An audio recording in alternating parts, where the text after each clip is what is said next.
C'est alors qu'elle est âgée de 8-9 ans que Sylvie Vartan arrive en France, où elle se lancera dans la musique en 1961 pour devenir la chanteuse qu'elle est désormais, et l'un des visages phares et cultes de l'époque Ailier, connue notamment pour son mariage avec Johnny Hallyday.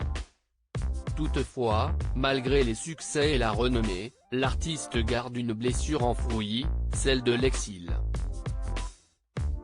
En effet, au début des années 1950, Sylvie Vartan et sa famille décident d'immigrer en France tandis que la vie en Bulgarie, son pays natal, est devenue de plus en plus difficile, tandis qu'il avait déjà déménagé à Sofia, la capitale, après que leur maison de Iskretz ait été réquisitionnée par l'armée soviétique.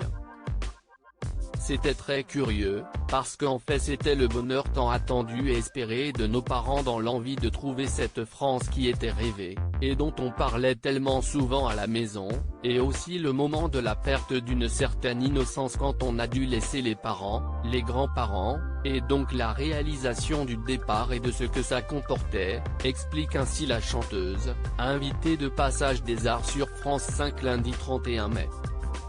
Sur cet exil, Sylvie Vartan explique que quand on est jeune on n'appréhende pas les mêmes choses, elle pour qui l'adaptation a toutefois été difficile, tandis qu'elle ne parlait pas français à son arrivée. Sylvie Vartan garde la langue bulgare dans son ADN. Scolarisée au lycée Hélène Boucher, Sylvie Vartan suivra une scolarité studieuse, avec toujours l'envie de réussir à s'intégrer, avant d'arrêter ses études pour se consacrer à sa carrière de chanteuse.